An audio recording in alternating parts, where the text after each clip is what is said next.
Vamos, nesta aula, abordar sinteticamente fatores, que influenciam o desenvolvimento da autoestima e do autoconceito durante a adolescência.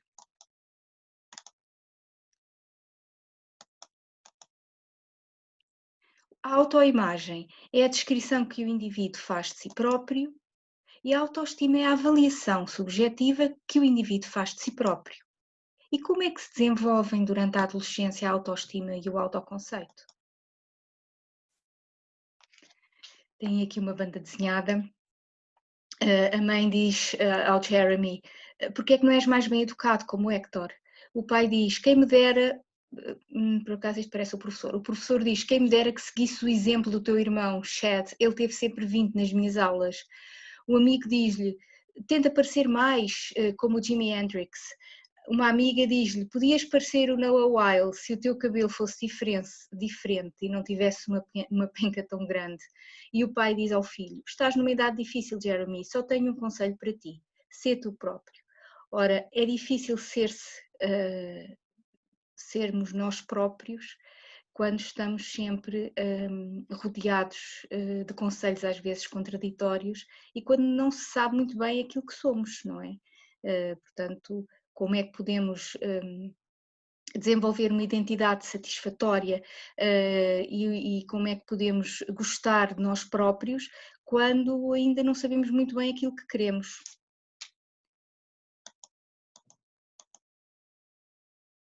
Um dos fatores mais preponderante no desenvolvimento da autoimagem e da autoestima é a imagem, são os aspectos físicos do desenvolvimento. O adolescente sofre uma grande transformação física na sua caminhada para a vida adulta e essa transformação física tem um grande impacto psicológico, porque muito rapidamente o seu corpo transforma-se e essa transformação nem sempre é bem aceite, nem sempre é fácil de digerir. Portanto, também há alguns fatores que geram insegurança neste período. A acne, que muitas vezes é desvalorizada, e quando é uma acne muito grave, sobretudo na cara, pode trazer uma grande angústia e insegurança.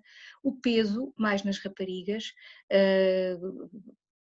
as taxas de anorexia, bulimia são muito mais elevadas nas raparigas do que nos rapazes e a pressão social para ter uma determinada imagem é muito mais acentuada nas raparigas do que nos rapazes, embora os rapazes também já vão sofrendo estas pressões, infelizmente. E a constituição física nos rapazes, os maturadores tardios, os rapazes que se desenvolvem mais lentamente, sofrem mais de insegurança e de ansiedade do que os rapazes que são maturadores precoces, do que aqueles que se desenvolvem mais depressa. Portanto, os rapazes, um fator de insegurança nos rapazes é a sua constituição física, se são suficientemente fortes. E, portanto, os maturadores tardios sofrem mais do que os maturadores precoces.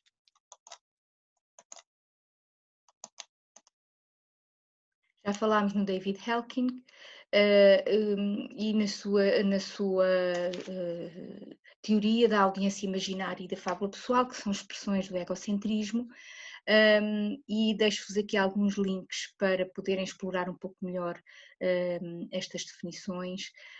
Se tiverem tempo, têm o livro de Tom Sawyer que eu coloquei na pasta da vossa aula, onde muitas das questões da adolescência são abordadas. Embora seja um livro muito antigo e é uma adolescência que foi descrita há mais de 100 anos, no entanto há muita coisa que ainda hoje é atual e a escrita deste autor é bastante interessante. Pronto, a escrita de Mark Twain é muito interessante. Portanto, durante a adolescência devem ser efetuados 3 tipos de trabalho psíquico. Primeiro, o ajustamento às modificações físicas, que falámos há pouco. Elas podem ser reforçadoras do crescimento, vividas de forma positiva, mas também podem ser vividas com ansiedade quando há uma comparação com os outros do mesmo sexo. Portanto, como é o caso do que eu referia dos maturadores precoces e dos maturadores tardios, no caso dos rapazes, e no caso das raparigas, a questão da aparência física e do peso. Por exemplo, um testemunho de um rapaz de 14 anos, acho que os outros são melhores do que eu, sinto-me um bocado anormal porque nunca mais chega à altura de eu crescer, no caso do maturador tardio. E é importante terapeutas, técnicos de saúde de diversas áreas, pais, no fundo toda a sociedade, encontrar um equilíbrio na comunicação com o adolescente entre distância, porque tem que se dar espaço para que o adolescente reflita sobre os assuntos e descubra as suas soluções, mas ao mesmo tempo proximidade para estarmos disponíveis caso ele precise de ajuda. E ele tem que saber que tem ali ajuda se precisar. Por isso mesmo os pais devem orientar segundo o seguinte lema: navegação ao largo, mas sempre com terra à vista. Ou seja, dar liberdade, mas ele saber que tem um porto seguro sempre que precisar. Os adolescentes têm também que modificar o diálogo interno com as figuras maternas e paternas. Portanto, há um diálogo infantil, antes da adolescência, que é um diálogo de obediência praticamente unilateral e os pais são referências universais. E depois, com a adolescência, com a emergência do pensamento formal, com o crescimento, com a maturação, não é feito de um dia para o outro, este diálogo modifica-se. E, portanto, os adolescentes têm que se relacionar com os pais, construindo uma autonomia emocional e a autonomia a todos os níveis, mas também emocional. Significa que têm que encontrar referências emocionais noutras pessoas que não os seus pais. Primeiro têm os seus amigos, portanto, grupos de amigos e depois referências amorosas, quando começam a apaixonar-se para depois mais tarde constituírem as suas famílias. E tem que haver um equilíbrio entre dois polos que são exagerados, tanto num caso como no outro. Por exemplo, o caso de um rapaz que diz, aos 16 anos, nunca saí sozinha à noite, parece que os meus pais me querem numa redoma. Ou, pelo contrário, um adolescente de 13 anos que diz, eu posso sair às horas que eu quiser, mas os pais dos meus amigos marcam um limite, dizem que os querem debaixo do olho. Parece que os meus não me ligam nenhuma. Este verão, eu quando chegava à noite eu fazia imenso barulho de propósito, só para os acordar. Tem que haver um equilíbrio e terem atenção que um adolescente de 12, 13 anos não é igual a um adolescente de 17.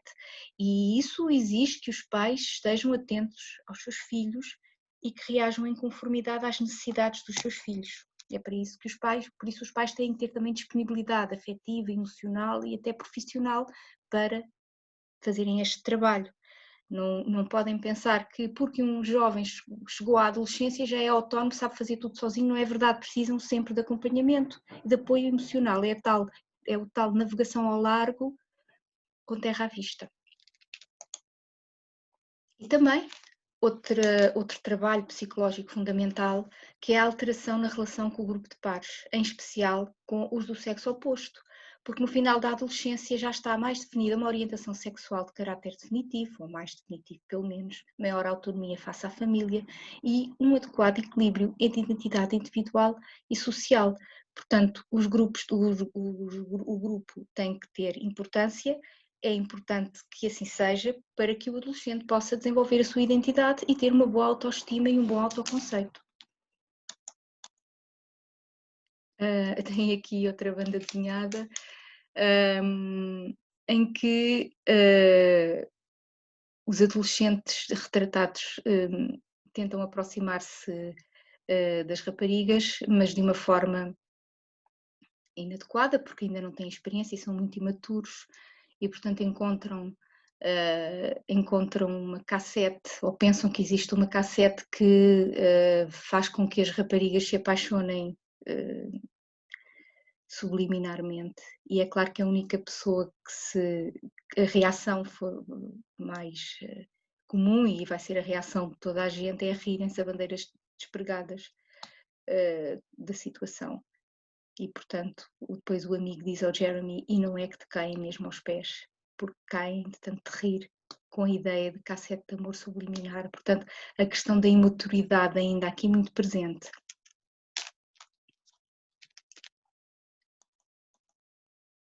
Depois, a questão do desenvolvimento psicossexual e que é uma importante área para a autoestima e o autoconceito, portanto, a questão de se tornar adulto e de encontrar um parceiro para a sua vida, e, portanto, a importância do desenvolvimento das ligações românticas e ou sexuais é fundamental. Para isso tem que existir autonomia em relação aos pais. Lá está, os pais muito controladores, não deixando que o adolescente respire e obrigando-o a estar muito confinado à sua família, estão a prejudicar o desenvolvimento psicossexual do seu filho e obviamente a sua identidade e obviamente o seu autoconceito e a sua autoestima, porque o adolescente precisa de descobrir que tipo de parceiro é que vai querer para a sua vida, não é? E precisa e isso faz parte daquilo que é. Portanto, é uma área importante e isso depende muito, e disto depende muito a saúde mental também no futuro, porque no futuro, enquanto adulto, porque uma relação conjugal feliz é um fator protetor da saúde mental também. Claro que as relações conjugais também podem não ser felizes, ou podem ter alturas, quando são longas, por exemplo, podem ter alturas, fases em que não são assim tão felizes, mas uma relação conjugal sólida é um fator protetor da saúde mental.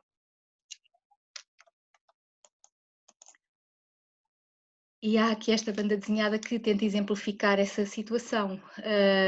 A apaixonada do Jeremy diz-lhe, tenho uma coisa no olho, e ele diz, deixa ver, e depois ao olhar para os olhos dela está tão apaixonado que vê todo o seu futuro desde que se casam, até que têm filhos, até que envelhecem juntos, e ela diz-lhe, então, conseguiste ver alguma coisa? E ele diz, se vi. Portanto, é o poder do amor e da paixão na adolescência.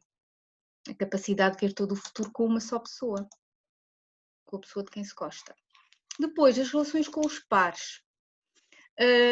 Portanto, já falámos um pouco nisto, normalmente há uma proximidade de interesses, de gostos, de atividades, de códigos e orientação para os mesmos valores e isso ajuda a que exista intimidade e compreensão psicológica tão importante para o desenvolvimento da identidade, para que as pessoas tenham confiança em si próprias e naquilo que são. Há uma certa pressão para o conformismo e identidade do próprio grupo, portanto, muito cuidado com os grupos que os adolescentes escolhem. Mas porque se o adolescente entra num grupo bom, de bons alunos, por exemplo, ou não tem que ser só bons alunos, mas de pessoas com valores positivos e de entreajuda e de amizade, etc., os elementos de grupos reforçam-se uns aos outros, mas também é verdade para situações negativas, como é o caso dos gangues. Está aqui uma banda desenhada em que o pai diz à mãe, referindo-se aos amigos todos do Jeremy que estão na sala, então estamos de acordo, dizemos ao Jeremy que pode trazer os amigos, mas têm que estacionar os ténis na garagem, porque são todos ténis gigantescos. Portanto, têm todos o mesmo tipo de calçado, o mesmo tipo de valores, o mesmo tipo de interesses, e isso faz com que se sintam confiantes e ajuda ao crescimento psicológico. E tem aqui uma banda desenhada que ajuda a exemplificar a forma como, com muito poucas palavras e com muito pouco esforço, os adolescentes conseguem ter uma sensação de intimidade e de compreensão dentro de uma relação de amizade e até dentro de um grupo. Portanto, ele diz, o meu amigo Héctor e eu andamos sempre juntos e ei, está tudo, quase nem precisam de falar, não é? Na escola, em minha casa, em casa dele, em todo o lado, por alguma razão damos-nos mesmo bem. Fica bem. Capa. É uma cena de comunicação. Portanto, eles comunicam, se formos ver aqui por esta banda desenhada, e é verdade, muito pouco verbalmente, mas só o facto de estarem juntos já diz tudo, não é? Portanto, há uma sensação de intimidade e de partilha que é muito importante para a saúde mental. E por isso mesmo os adolescentes conseguem formar a sua identidade social e conseguem responder a questões como tão pequenas e tão insignificantes como o que devo vestir, que na altura da adolescência não é nada insignificante, portanto é muito importante o que é que eu devo vestir, e normalmente vestem-se da mesma forma que os outros colegas, amigos da mesma idade, porque isso dá uma sensação de segurança muito grande, com quem devo falar e depois mais tarde em que é que eu me vou tornar. Portanto, o associarem-se a um grupo permite segurança porque responde a questões importantes. E por isso, os jovens na adolescência inicial têm um grande desejo de se encaixar, e este desejo de se encaixar vai-se modificando à medida que a identidade vai sendo construída, e no final da adolescência o jovem já tem uma autoconfiança mais desenvolvida e está mais capacitado para se afirmar. Na adolescência inicial, a popularidade é muito mais importante que depois na adolescência final, e portanto, os adolescentes sentem que são importantes se forem populares, mas mais na adolescência final, à medida que vão amadurecendo, que as suas decisões vão sendo tomadas, a sua identidade vai sendo construída, no final da adolescência essas questões não são assim tão importantes e é mais importante para eles pensarem quem sou eu e para onde vou. Como curiosidade, na meia-idade a pergunta principal é o que é que eu fiz com a minha vida e o que é que eu vou fazer daqui para a frente. São outras questões. Portanto, porque é que alguns adolescentes são populares e outros não? Basicamente, um dos principais fatores para a popularidade são as competências sociais. Os adolescentes que são confiantes, sem ser arrogantes, então, são muito competentes socialmente, que se preocupam com os outros, que se comportam adequadamente, são aqueles que são aceitos e são considerados populares, são bem vistos pelos outros. Portanto, as competências sociais são algo muito que devem ser trabalhadas logo desde o início. Já vos tenho dito isto, sempre que falamos nestas questões, que logo na idade escolar, quando os jovens, as crianças são muito rejeitadas, tem que se perceber porquê, muito rejeitadas pelos outros, tem que se perceber porquê, tem que se trabalhar estas questões para que depois, nesta altura, não sofram de rejeição. E depois têm outros tipos de problemas, de autoestima, de autoconceito, porque não conseguem desenvolver a sua identidade adequadamente. Já falámos aqui que a pressão dos pares pode ser negativa ou positiva, e que é importante que os pais continuem a apoiar o seu adolescente, continuem a apoiá-lo a tomar decisões de uma forma independente, mas com apoio, continuem a ajudá-lo a antecipar situações difíceis, a planear e a ajudá-lo a formar alianças com colegas e amigos com os mesmos valores. Portanto, estão no fundo a ajudar o filho a tornar-se adulto. Com a família, já falámos um pouco sobre isto na aula passada, mas basicamente os estilos parentais democráticos são nesta fase os melhores para ajudar o adolescente a tornar-se adulto. Estilos autoritários, parentais muito autoritários, não ajudam a que o adolescente desenvolva autonomia, fazem com que o adolescente seja conformista, obediente, mas não o ajudam a pensar, não o ajudam a refletir, nem a construir a sua identidade. Portanto, democracia, no sentido do adolescente ter uma palavra a dizer sobre os assuntos, embora tenha referências sólidas dos pais.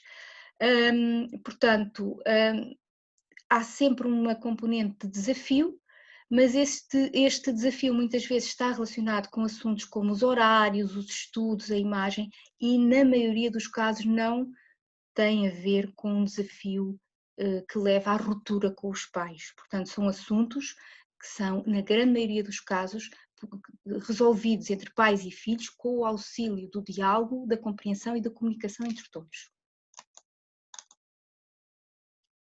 No entanto, o problema básico entre mãe e filho, dizem ambos ao mesmo tempo a olharem um para o outro: I can see you, I can hear you, yet I cannot comprehend anything you say or do.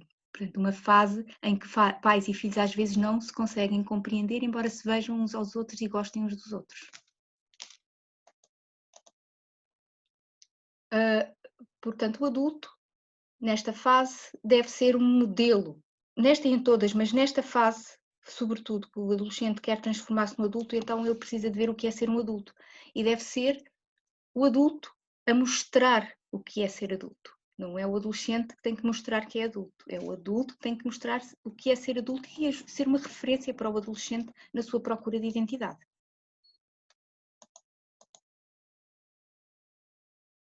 E outra banda desenhada que exemplifica esta situação.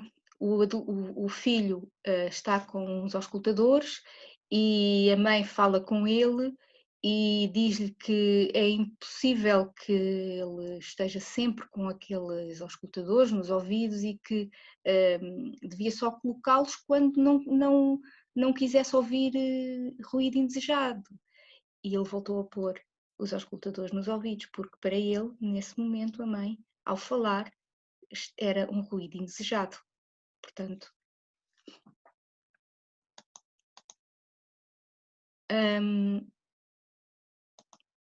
aqui esta questão novamente da conformidade à individualidade, que é o facto, e já falámos nisto também, mas de outra forma, do adolescente na fase inicial ser mais conformista e querer muito adaptar-se ao grupo através de uma identificação extrema, mas todos fazem, todos vestem aquela roupa, todos usam aquele penteado, todos ouvem aquela música, etc. E depois mais velhos, os adolescentes, à medida que vão fazendo as suas escolhas, já vão ter muito pouca tolerância em relação, por exemplo, à conformidade, vão se tornando cada vez menos conformistas e acham muitos deles, ou uma grande percentagem, errado excluir alguém de um grupo só porque não se adapta a esse grupo. Portanto, mais tarde, na sua caminhada pela autonomia, as suas decisões, embora fundamentadas naquilo que, nos conselhos dos mais velhos, as suas decisões são muito autónomas. Ele decide as coisas porque gosta, porque é a minha vida, porque eu quero, e não porque os outros impõem, o grupo impõe, mas todos fazem. Não, é a procura e o respeito pela individualidade, é o tal raciocínio moral autónomo. Pronto, e temos aqui o Jeremy na sua procura de identidade ainda muito imaturo. Portanto, tem aqui alguma bibliografia e pronto, e até à próxima.